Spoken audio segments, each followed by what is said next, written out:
Super Bowl champions, Eagles fans everywhere, this is for you. Let the celebration begin. Some beautiful weather out here, Rube.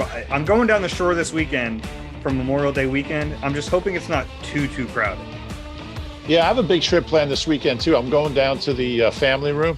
I'm gonna spend some time there. I hear it's lovely this time of year. Might make a side trip to the foyer. So should be exciting. But no, that's good. It's gonna be should be a fun time down there.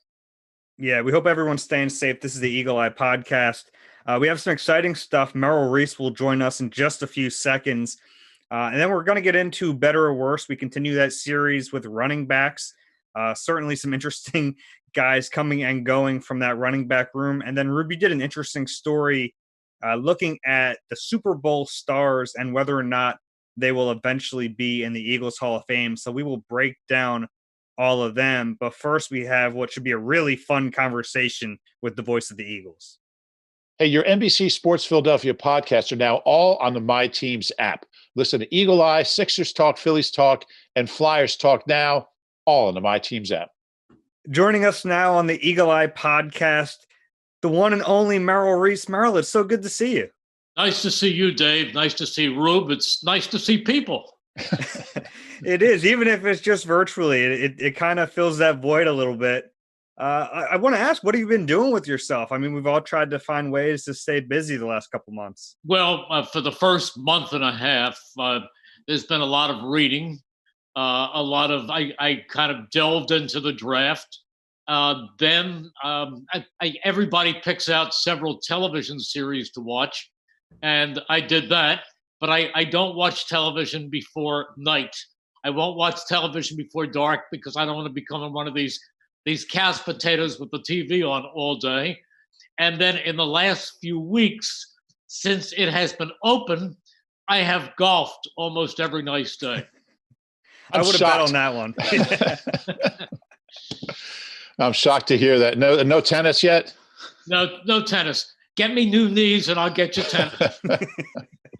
You know, Merrill and I used to hit up at Lehigh when the Eagles had training camp up there, and he's really good. I didn't know this before the first time we hit. Yeah, they had those courts right by the practice fields at Lehigh, and we would hit after practice, and it's just unnerving, it's 40-15, Reuben.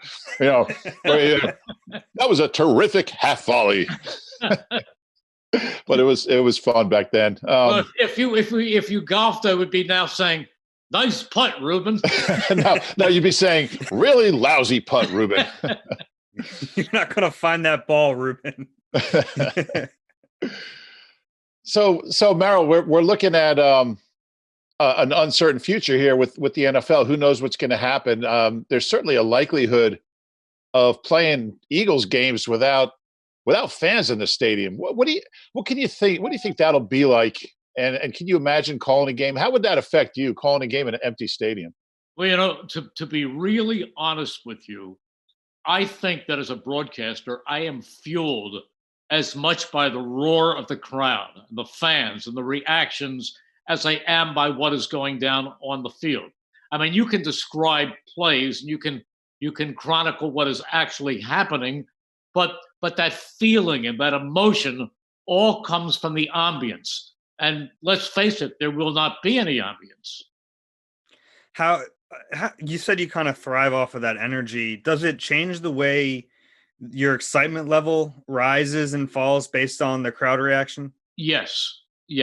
Now, I will tell you that if that is the case, I will try to stay energized and try to infuse, not false energy, but just to infuse a little more momentum, a little more energy and emotion into it. But usually, I mean, there can be a great play and that, I'll say the kick is long enough and then I will pause and the crowd will roar and then I'll say, it's good. You learn to time your calls with the crowd because the crowd punctuates everything you do. Well, you have some experience with empty stadiums like 1998. There was, certainly some seasons where And honestly, in all seriousness, I'm sure it was difficult those years. The Eagles are a 3-13 team, and how tough is it for you to have the same level of excitement and energy that the listeners want when things are when Kotite's out there, or the Ray Rhodes final year, that kind of season. Yeah, no, but the fact of the matter is, Rube, I wake up every Sunday morning or every game day and I'm nervous. I mean, I can feel the energy, the excitement all throughout the day because I've studied all week, I've memorized numbers all week, and then I focus on each game individually. Now, the stakes may not be as high, but I try to give the game everything I possibly can. And when you talk about those years, excuse me, the funny thing is that Eagles fans are there. I mean, you talk about those bad seasons, but when you were at the Link, or at the Vet, most of those seats were still filled. They might have been filled by relatives or friends of season ticket holders, but there were over 50,000 people. What's the loudest you've ever heard a home stadium? Wow. Maybe the night, this comes to my mind, maybe the night of the NFC Championship game against the Vikings, when they just went wild. I've never seen anything like that. That was the game. It was, after halftime, it was like a party on the sideline. Everyone was. It was. Yeah, that was unbelievable. That would be the most energized. And then you can go back to the early Andy days when they beat Tampa Bay in that first playoff game. Rube, do you remember that? Yeah, Nate Brown caught a touchdown pass in that game. Yeah. Yeah. And Donovan McNabb scored on a quarterback draw. Is that right? What's the loudest visiting stadium? What you remember? Seattle. Yeah. Seattle. More than any of the domes, more than that St. Louis RCA dome. Yeah. TWA, whatever they call it. The fans out there are crazier. But Okay. It would be Seattle, where they call it the 12th man. I love that stadium. And I was walking down to that marketplace one day, and I passed a pet shop, and it was called the 12th Dog. That's true. But that stadium shakes because even though it's an outdoor stadium, the roof is kind of concave, and it just reflects and rebounds all of the noise. Do you have a favorite visiting stadium to call a game from for whatever reason? Yes. FedEx Field. Well, I found one worse, Rube. Really? Miami. Oh, yeah. Miami is absolutely worse because we're at a corner of the end zone and then we're glassed in. We're behind glass. And that is brutal. And you can't see, you just call it off a TV screen. But Dave, in answer to your question, I have two favorite stadiums. One is MetLife, Giants and Jet Stadium. And the reason is, and I think it's pretty much the same for you, that our location is so outstanding, right at the center of the field, right at the 50-yard line. And we're not too high and we're not too low. And the other thing, so the view is exquisite. And then the other thing is, and I don't know if you're aware of this in as a writer covering a game, but the scoreboards are large right behind the benches at ground level. So I never have to look up to catch it down a distance, a yard to go. It's all there in my immediate line of vision. So I absolutely love it. And we have a spacious booth. So that becomes my favorite stadium. And plus, it's an NFC East opponent. And plus, other than the Super Bowl, it's the site of my all-time favorite Eagles game, which was December 19th, 2010, which you all remember. But the other stadium, which is my favorite, and even though it's been rebuilt and redesigned, but it still keeps its character and it still has its history. And I still feel that certain something when I walk into it is Lambeau Field. Yeah, it's a special place. It is. It's a place that every football fan should see at some point. I love going there, especially if it's over 10 degrees out. Yes. Hey, what about like RFK? I loved going to RFK down in Washington before they moved. I don't know where your location was. I guess you were above the press box, right? You were up in that upper like. We were above the airplanes. Yeah, I remember that. We were looking down at little teeny weeny dots, and I couldn't see numbers, but I had to memorize them with the binoculars as they came out of the huddle and call them from the slots that they departed. Oh, So geez. that's how far up we were. We really were high. Really? Hey, Yeah. I was just thinking, this just occurred to me. How you've been doing this since 77. You've been the voice of the Eagles since 1977. How has your job as a broadcaster changed the most in the time that you've called Eagles games? I think it's changed. First of all, I love it every bit as much. I mean, I love it and appreciate it more every year. That's why people say, how long do you want to do this? I say forever. They're going to have to remove me with a crane. Because as much as I love golf, and I love golf, I'd rather broadcast an Eagles game than do anything in the world. I mean that. But I will tell you that it's changed in the sense that, like the sport itself, it has become somewhat more commercialized. And it used to be that the only time there would be commercials was when there were timeouts and we'd go back to the stadium. Now I have Joe McPeak standing behind me, feeding me cards that say the Eagles are in the Mealy's red zone, or this is the so and so drive of the game, and everything today has a sponsor attached to that. But I can live with that because it's the economics of the sport.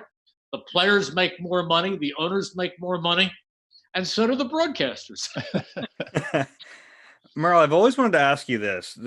The call when the Eagles win the Super Bowl, and I'm sure you've answered this many times, but that's a moment I think any broadcaster looks forward to, probably thinks about before it happens. How much thought had you given to your call before you made it, or did you want it to be as organic as possible? Yes, the answer is yes. I did. There are broadcasters who will write out a paragraph to describe a championship if it occurs, so that they get it right. I had enough feeling. We've been through this so many times, all of us. I've been through it so many times that I felt that I just wanted to let my emotion play out. Now, I'll tell you something. It's prepared in this sense. For so many times over the years, I'd be on Angelo Cataldi's show, and Angelo would say to me, I would love to see the Eagles win the Super Bowl for you because you've been through so much. And my answer, and I genuinely mean this, is that the Eagles don't owe me anything. The fact that I've had the opportunity to go up in that broadcast booth and broadcast miracles of the Meadowlands and 2 Super Bowls and all of these things prior to this one, they're great. I mean, all the excitement of traveling with the team and doing this, I love every second of it. I want the Eagles to win the Super Bowl for the fans. These are people, some of whom take second mortgages to buy their season tickets, people who spend their last dollars to buy their kids Carson Wentz jerseys for Christmas. These are the fans. These are the people who really, for all they've done, they come out through wins and losses and ice and snow and rain. These are the people who I want that Super Bowl for. So when it occurred, I basically said, I described it. People say, were you nervous before that last play? The answer is yes.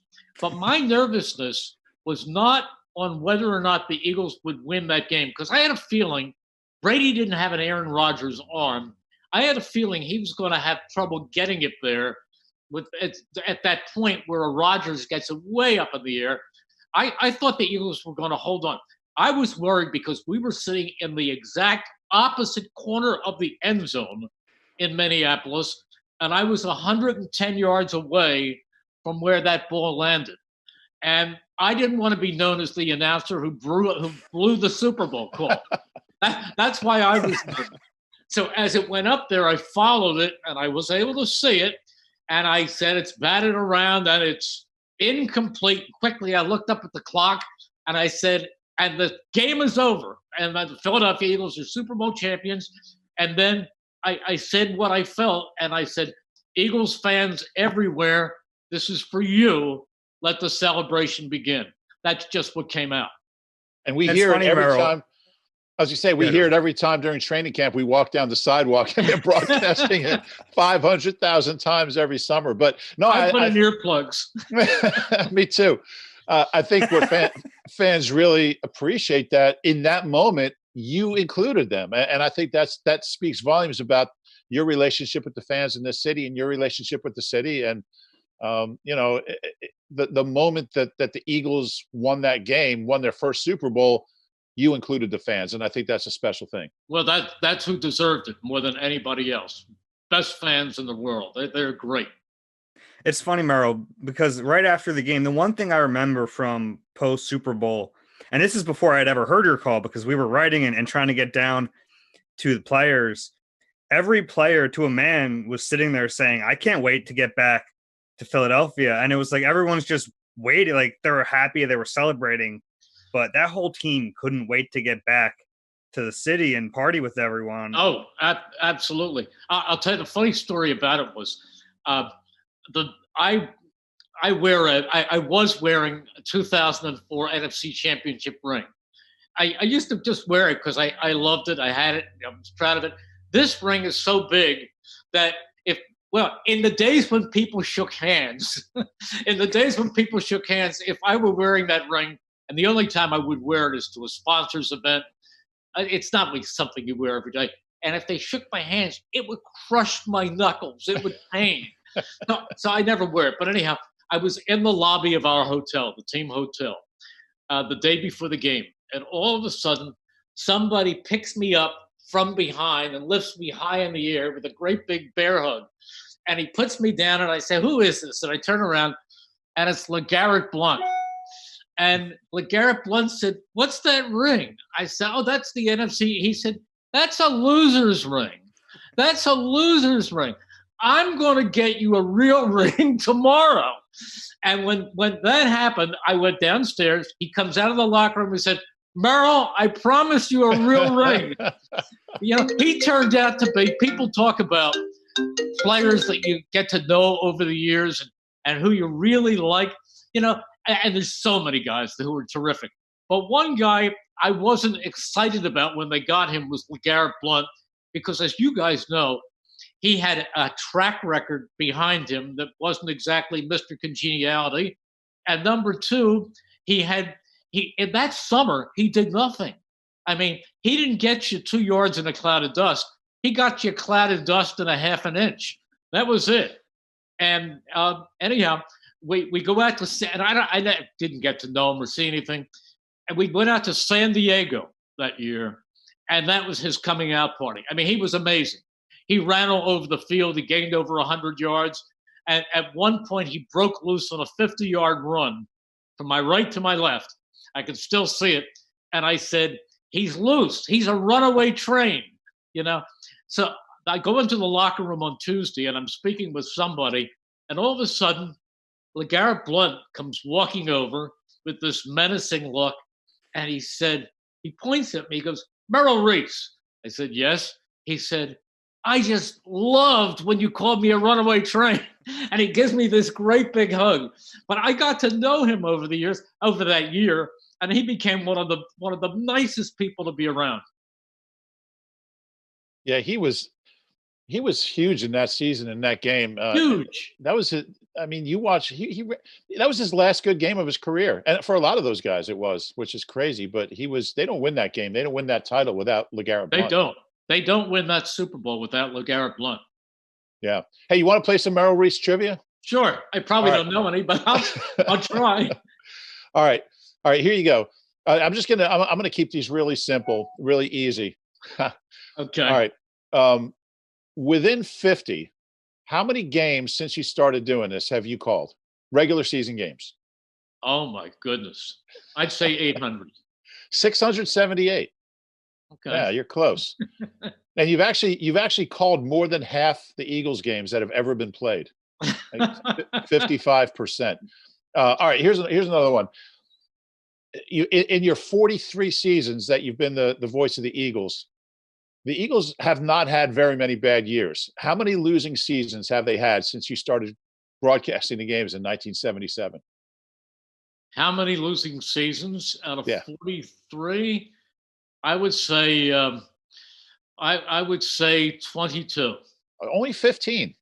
Really? Isn't that something? Only Wow. 15 losing seasons, a few 8-8 seasons, but it really speaks to the consistency of the franchise. All right, number 3. But wait a minute, the Chip Kelly season counted as 6 losses.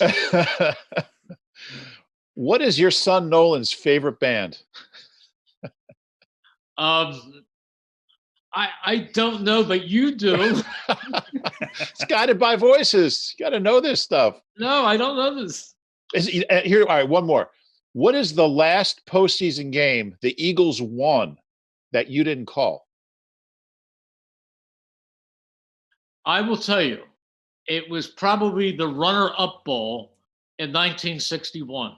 That's right. That's a good way to finish that one. That's very the good. Runner-up bowl. The runner-up bowl. Imagine that. I missed that game. Eagles and the Lions, right? I think it was, yeah. Merrill, it's funny. Last year we were talking and we were trying to figure out where Roob ranks in people who have seen the most Eagles games in person. You two might be at the top. I'm sure you're at the very top of the list, Merrill, all time in person seeing Eagles games. Roob, you're probably up there too. Yeah. Who's been with you? I mean, Stan did what, about 10 years with you? Well, I'll give them all to you.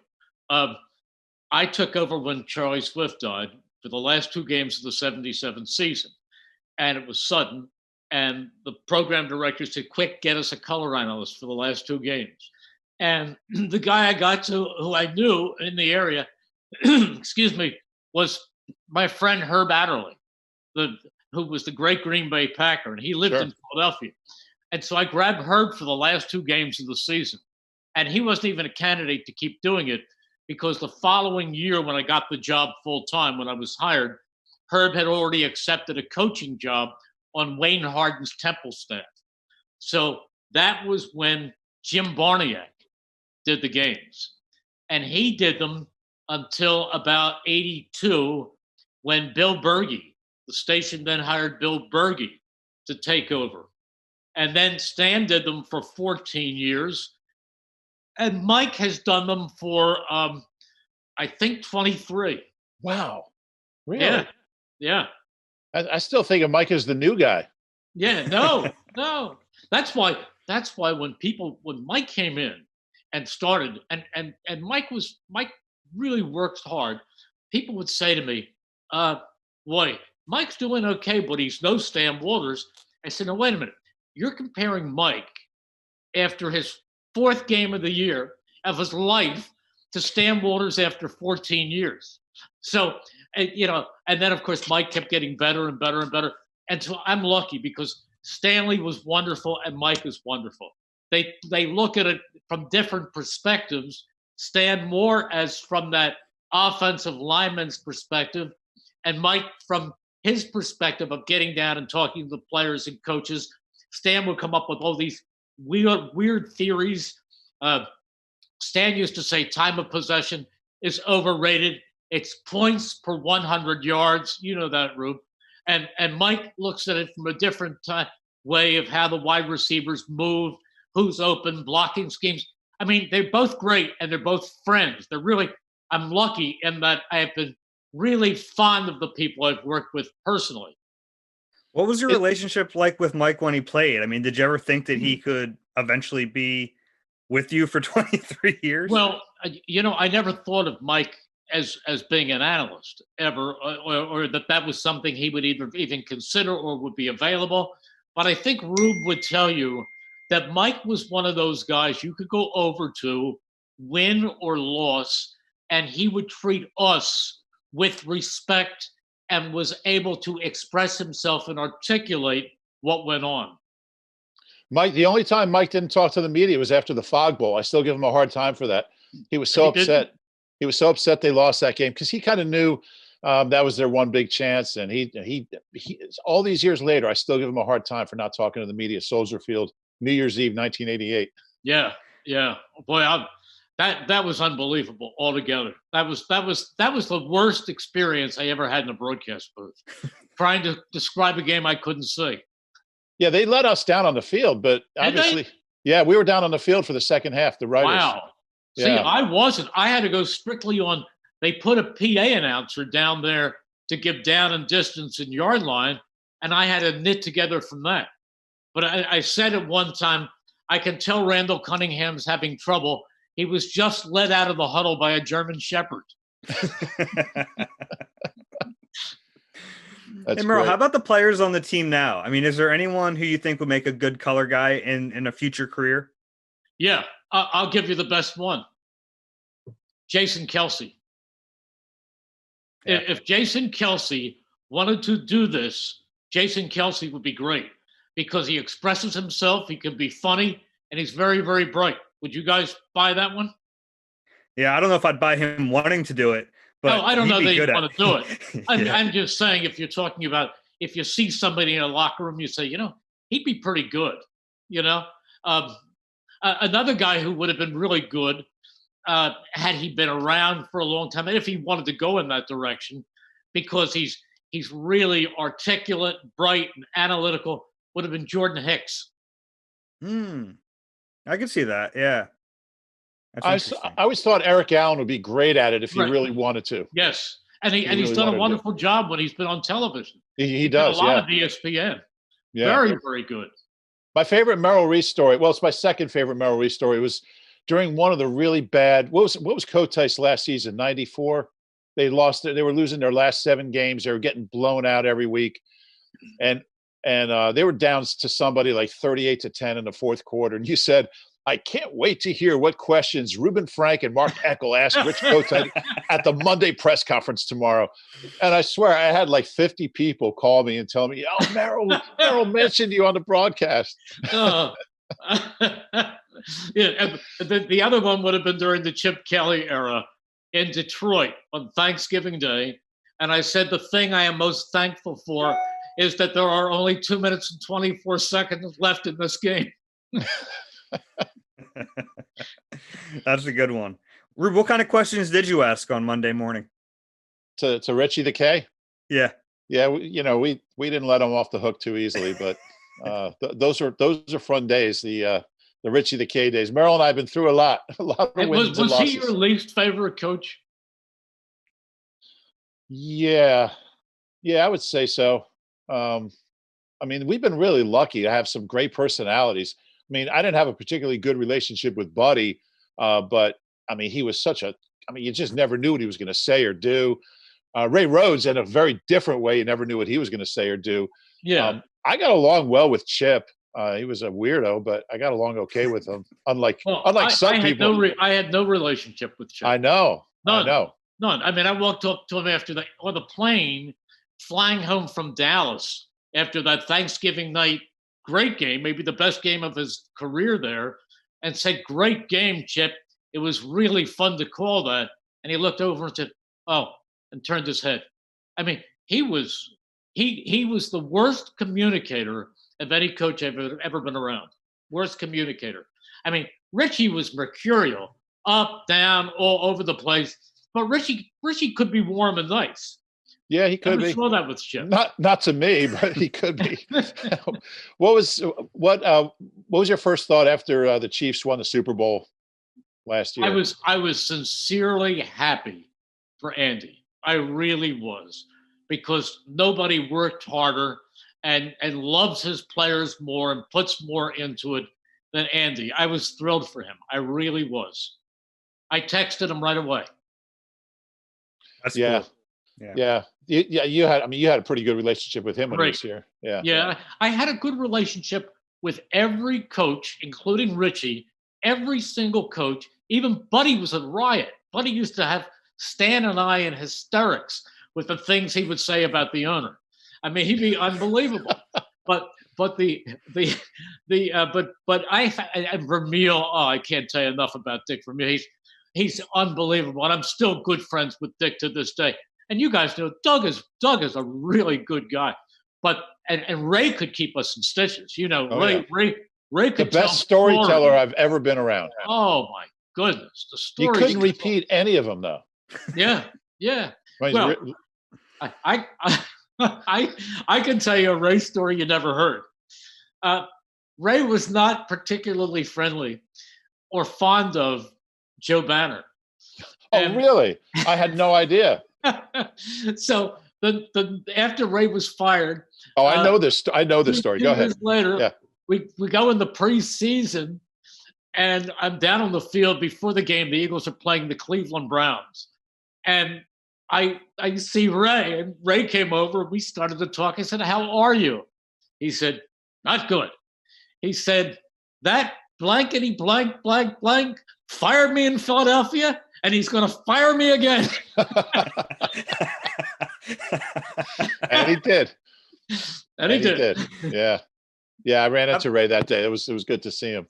Who's your favorite player to cover, to deal with, to talk to watch? Wow, that's a tough question because there's so many of them. I could tell you Mike Quick and Stan Walters and Bill Berg, all the guys I've worked with who I like so much, Ron Jaworski. But as I already mentioned, there have been Eric Allen. Cindy and I were actually at his wedding. Eric Allen was great. Loved Wes Hopkins, Andre Waters. Nate Allen was a great guy. I mean, there's guys in this locker room now. There's wonderful people there. Players haven't changed that much. The game has changed. The money has changed. But there's still a lot of wonderful people that are part of that locker room. And so there have been so many of them. But if you're going to say to me, who was the most exciting player I ever covered, I will tell you that would be Randall Cunningham. Randall Cunningham, what he could do, how he could take over a stadium. But not far behind, on a couple of occasions, was Michael Vick, who also turned out, I mean, I was unhappy when they signed him, and I'm a dog lover. And I was so unhappy. And then the following year, I got to know him, and he turned out, he changed his life. He really changed his life. And he turned out to be one of the best, most well-liked people in that locker room you could ever. Every player loved him. And he was a great guy. He really was. He really was special. I agree with everything you just said. One of my favorite guys. And I felt the same way as you when they brought him in. I thought it was a mistake. It was a really good lesson as far as, prejudging people. Yeah. Another guy, Reuben, and I have to say this, and you would say it too. I mean, to know Reggie White was to love Reggie White. I mean, he was such a good person. He could be funny, and to watch him play, you knew you were watching greatness. I mean, true greatness. One of the best people who ever played that position. But Reggie was amazing. Amazing. Who's in the current locker room? It seems like Deshaun is one of your favorites to call. Yeah, is that I love fair Deshaun. to say? I love Deshaun. Deshaun is the best tracker of a football I have ever seen. I mean, he knows when to speed up. He knows when to slow down. He is dynamic. Now, if only we can see him for more than 2 games, that would be nice. Yeah. But remarkable, really, really remarkable. But there have been, I love Harold Carmichael. How can you know and not love Harold Carmichael? One of the best people I've ever known in my life. Harold was wonderful. I miss the fact that he no longer travels with the Eagles, but Harold is really, really special. And I'm really concerned because I have waited and campaigned and wished and prayed for Harold to go in the Hall of Fame, and I don't know when he's going to have a ceremony. Well, there will be one at some point. Are they going to have a virtual Hall of Fame? At some point, there'll be one. I know I'll be there. I know you'll be there, and I'm so happy for him that he got in. I was going to ask you for your least favorite player. There's another guy. Oh yeah, Brian Dawkins. I mean, every time you think of someone special, somebody else jumps out, and that's why I hate to say it because I miss a million guys. But when you talk about special, Dawk was special. Yeah. Yeah, it was great to see him go into Canton a couple of years ago. I was going to ask you your least favorite player ever. Just give me his initials, but I'm not going to put you in that position. Oh, you can. All right. You can. All right. Terrell Owens. Oh, really? Join the club. I thought Terrell Owens destroyed the team. I watched him destroy the team. I watched him tell a coach. I was 15 feet away when the coach told him something. To tell the coach to shut up. I mean, he was disrespectful to people around him. Brad Childress. And he was, and I'll tell you something else. He was disrespectful to the Hall of Fame. So absolutely. When he finally got, people said, "Oh, they felt so badly. He deserves to be in the Hall of Fame." So they finally put him in. Hey, he didn't wait as long as people like Harry Carson. And when they finally put him in, he doesn't show up. Or Harold Carmichael goes in and is like, 30 years after he retires and is classy. I mean, Tio got in on his third try, right? Yeah. I mean, that was ridiculous. He destroyed the team. And also, I was not particularly fond of Ricky Waters. Really? Although he's come back and he's been nice. But at the time, he would be very charming with you guys. And then when he was one-on-one, he didn't even be bothered. I liked Ricky. Yeah. Well, for what? I mean, I thought he was a selfish player. I really did. But look, really? When you said who, almost every other guy I really liked. I mean, Jerome Brown, he was really fun to be around. He was. He was. I mean, this, like I said, you can find enough guys in this current locker room who are really, really terrific people. Really, really special. A lot of the young guys too, who are fun to be talking to.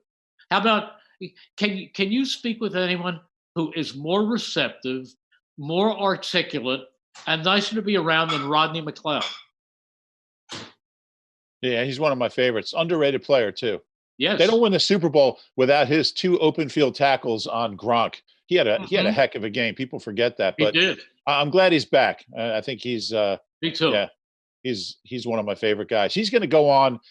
I mean, he's one of those guys. We're going to see him in 20 years. He's going to own like a clothing company, or he's going to be whatever he does. That guy's going to be. He does now. But I mean, he owns a store, right? But I mean, he's going to be like a multi-conglomerate. I don't know. He's one of those guys. He's going to be successful.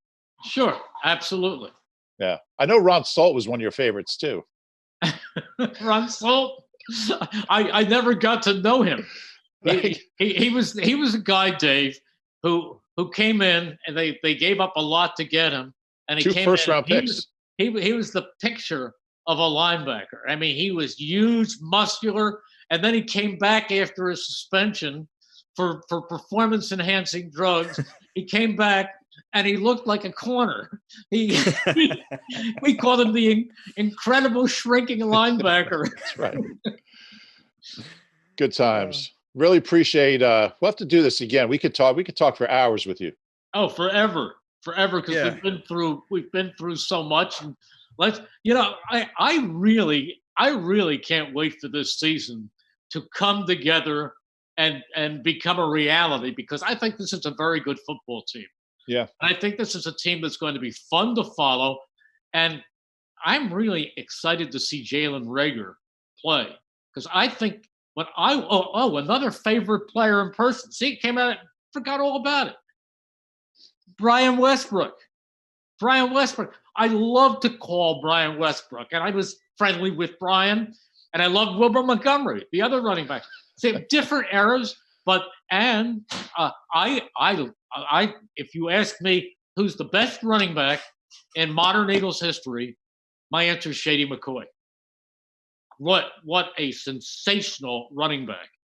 Sensational. But they have a great one, a great young one now in Miles Sanders. And he's also a special kid. He is a great kid. One of my favorites. He is. All right, Merrill, we appreciate it so much. This has been a lot of fun. We'll have to do it again. Fun for me. Anytime you need, you'll just call and I'll come off the golf course and talk. All right, hope Merrill, to see you soon.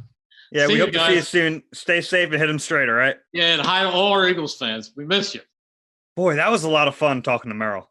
I can talk to Merrill for hours and often do. It's good to see him. And, he's such a great storyteller. He can go on for days.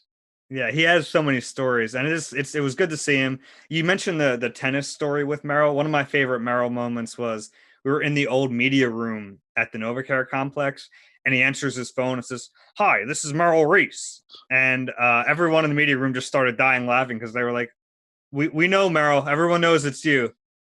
So thank you to him for doing that. We're going to continue our Better or Worse series with running back. We already did quarterback, safety, so we'll go back to the offensive side of the ball. Right now, we know Miles Sanders is back. Boston Scott is back. Corey Clement is back. The big loss, of course, Jordan Howard, who started last year as the starter. And then they added some other pieces. Elijah Holyfield is technically a returning player, but you can almost consider him to be a new player. And then the two undrafted rookies, Michael Warren and Adrian Killens. What do you think, Rube? Let's just start with that. Better or worse? Well, from a purely football standpoint, I mean, Jordan Howard, I understand. I was, there was no way they were going to keep him. He wants to go somewhere. I think in Miami, he'll have a chance to be their lead back, which he wasn't going to have here once Miles Sanders established himself as that kind of player. So from a purely football standpoint, I would say that they're worse, although I don't think they're appreciably worse because I think Boston Scott's emergence, a very different kind of player than Jordan Howard. He's more of a receiving back and a situational runner. I think he's a very different player who has a lot of strengths. But Jordan Howard's an established Pro Bowl 1,000-yard rusher. Not going to criticize the Eagles. You're not going to pay a guy starter money to be Miles Sanders' backup. But from a purely football standpoint, they don't have as much talent at running back as they did. That said, I think Boston Scott has a chance to really put his stamp on this team, getting 8 touches a game, whatever that number. It's going to probably vary from 3 to 15 at some points, but I think he has a chance to really be a very good, very effective player and help this team win games. But from a pure standpoint of talent, I can't say that they're better when you lose to Jordan Howard.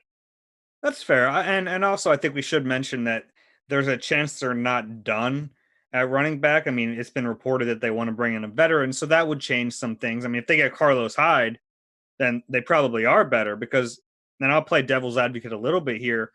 But I also believe this to some extent that Miles Sanders right now is a lot different than Miles Sanders at the beginning of his rookie year. That's fair. We saw that growth down the stretch from him last year, and I expect him to be an even better player going into year 2. And you can also say the same for Boston Scott.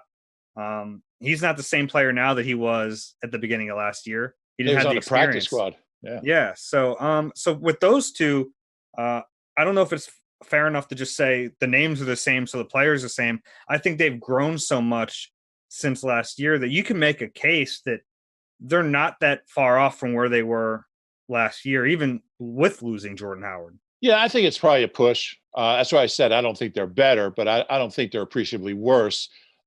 With both Miles and Boston, a lot of it is projection because they've never played a full season. Neither one has ever played a full season.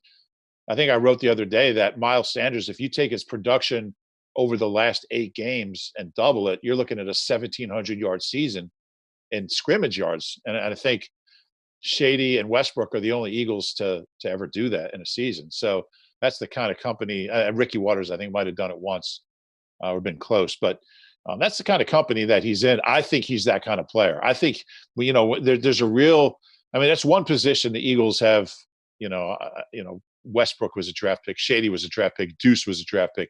They've historically drafted running backs really well. We won't put Tony Hunt in the conversation, but those are all homegrown guys, which is how you get running backs because you want them when they're young and they're still that kind of player. I think he has, a real opportunity to be in that conversation. In 10 years, we'll talk about Shady, Westbrook, Deuce, and Miles Sanders. I believe in him that much. But right now, it's still a little bit of a projection. But it'll be interesting to see what veteran they do bring in. I'm kind of liking the idea of Shady. I know you're not, I know he's an older guy, but he's healthy. He was productive last year when he played 4.6. So if that happens, and we'll see, they're going to add somebody. It's just a matter of who it is, what tier running back they add, and maybe we can revisit it. But I don't think they're worse. I think they're more versatile, certainly, with this group. Jordan Howard was he was a fun guy to watch. He was just so powerful. He just went straight ahead. He wasn't trying. I remember talking to him after was it the Buffalo game when He and Miles both had big games, like for the first time, and he said, we're just such different. No, it was Green Bay. I'm sorry, it was Green Bay. He said we're such different kinds of guys. I wish I could do what he does. I got to hit people every time I get the ball. He's just running around them. And that's true. And they really complemented each other well. It was fun to, even though they were never really both at the top of their game at the same time. It was a good combination of backs, and I think he'll do well. I think Jordan Howard, if he's healthy, will have a good year down there, but I like what they have too. I do too. And it's funny looking back because the Jordan Howard injury, as much as no one wanted to see him get hurt and he was playing well, to me, that kind of springboarded Miles Sanders forward. And in the long term, it might be a good thing. You never want to say that about an injury, but it gave Miles the opportunity, the confidence, and he's super confident right now. I don't know if that happens if he has to kind of sit behind Jordan Howard for an entire season. Well, the whole notion of you never want to hope somebody gets hurt, but you never know. I mean, Drew Bledsoe is like an example of that. Yeah. Who knows whatever happens if Drew Bledsoe never gets hurt. But yeah, I worry about Jordan Howard, just the way he plays the game and how many carries he's had in his career, what his future is going to be. But I feel like Miles is the kind of back that's going to have a long career. I don't want to jinx him, but yeah, it was fun to watch him develop, and he really took ownership of that job after Jordan Howard's injury, and he got hurt at the end of the year. But man, he is a fun guy to watch. So explosive, such a good receiver, which he wasn't at Penn State. Can't wait to see him over a full season. So you did a fun exercise. You looked back at some of the star players from the Super Bowl team and tried to figure out whether or not they will end up in the Eagles Hall of Fame. So I figure we can just do this by going through player by player. Do you have it in front of you? Yeah. And you kind of gave them statuses, right? Like one was a lock, one was probable. Possible, a lock, or probable. Yeah. Yeah. So why don't we go through these guys one by one, and I'll see if I agree with you or if I'll tell you if you're wrong. All right, let's go alphabetical. I start with Brandon Brooks. 3 Pro Bowls, came to the Eagles middle of his career. Man, he's going to end up being he might end up being the best guard in team history. Well, he probably is right now. Man. But I don't know if that's enough to say he's a lock, especially because there were other really good linemen who were probably ahead of him on that list. I'll say possible right now. Yeah, that's what I did. Brent Selleck, his last season. Brent Selleck never made a Pro Bowl, but ranks 4th in Eagles history in or 5th in catches and 9th in yards, 4,998. They couldn't get him those last 2 yards. That killed you more than it killed him. I think it killed him. I don't think he was real happy. But Brent Selleck, great Eagle, played his whole career here. Only 3 guys have played more games as an Eagle than Brent Selleck. And now he's still with the team. I actually the merit probably doesn't make him a lock, but I think he is. I think he's going to be in because played his whole career here. That meant something. He was like a lunch pail type guy, and he now works for the team. So sometimes the relationship with the team after the fact matters, even though it shouldn't, but it does. I think he's going to be in. I do. Yeah, I put him as probable just because I think they, when you look at no Pro Bowls, I think that's going to be, he's probably close that 1 year. I think it was his second year. He had 985 yards. His whole career was just missing milestones. He finished with 398 catches. It's like, come on, just give him 2 catches for 3 yards. But I think he eventually will get in, but I wouldn't put him as a lock. The next guy's Fletcher Cox. Lock. I think we agree that he's a lock. 5 straight Pro Bowls. The only guys who've made more consecutive Pro Bowls in Eagles history are Pete Host and Reggie White, two Hall of Famers. Zach Ertz. Lock. He's a lock. Yeah, he's going to break every franchise record and a couple league records. Nick Foles. Is he not in there already? I think he should be. And it's interesting because he had an Eagles career other than the postseason in 2017. I mean, he was almost doesn't even matter. Yeah, but no, it doesn't. Yeah. You put him in for that one game, and he'll go in, I would think, as soon as he retires. I don't think there's a 5-year rule. I don't think there's any rule. I think a lot of it is, does the guy want to come back to the stadium? And, most people do. Brandon Graham is next. No Pro Bowls, but, obviously the biggest defensive play in Eagles history, one of two. And like the most lovable guy ever. He's probably, I'll go probable on him. Yeah, I went possible. He's never really had a huge season, but he is fifth on the team in sacks. He's gotten better. He's overcome a lot. Didn't play early in his career, got benched. Yeah, everyone loves that guy. Yeah, I would that helps for something like this. I hope he gets in because it'll be a fun press conference when he does. Malcolm Jenkins. Now, this is an interesting one because body of work lock, but he's not with the team. And I think they were professional about it, but I don't think it ended on great terms. If, they're out, the Eagles are saying it's a money thing, and then he goes somewhere else for not that much money. It seems like they were just moving on from him. So eventually, I think Malcolm's a big enough man, and he likes the city enough to get over it. But for that reason, I'll call it probable. Yeah, I went probable also. I do think eventually he'll get in, but he's excuse me, he's a different kind of guy, and he's such a proud guy. He might say, "No, I'm a Saint. I'll go into Saints Hall of Fame. I'm not going in that Hall of Fame." You never know, but I think eventually he will. He'll be in. I think, yeah. Lane Johnson, probable. He's not there yet. He's not a lock yet. Because there are two other linemen we haven't mentioned yet that will be in there. So probable. Jason Kelce. Yeah, lock. Put him in now. Yeah, put him in now. Jason Peters. Put him in now. Obviously. Darren Sproles. And we're doing everybody who's on the roster in 17. Obviously, half these guys didn't play in the Super Bowl. Yeah. Interesting. Yeah. Possible. Yeah, I put possible. He had 3 really, really good years. He was never a full-time offensive player, although his offensive numbers were good. 4 punt returns. So I think, and he's just, again, it's kind of like, he's just one of those guys like Brandon Graham that everybody likes. It's a class act. Went out on his own terms. And he works for the team now. And he works for the team, like Selleck. So easy to find him. Yeah. The last guy I put down was, and again, there's guys who were young players on that team who might end up having great careers. I mean, who knows? Maybe Derek Barnett will have 80 sacks and get in. But based on what we know is these guys' careers, Carson Wentz is the last guy on the list. What do you think? What's your gut feeling? Probable. Because they're committed to him. I think he's a really good quarterback, and I think he's going to be here long term. But he certainly isn't a lock because if he retired tomorrow, he wouldn't be in. Right. And with his injury history, that's not a given. So I'll say probable.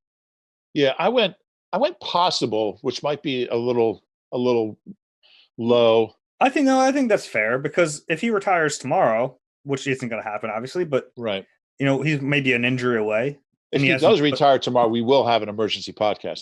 Yeah, right? And we're not reporting anything. No, we're not.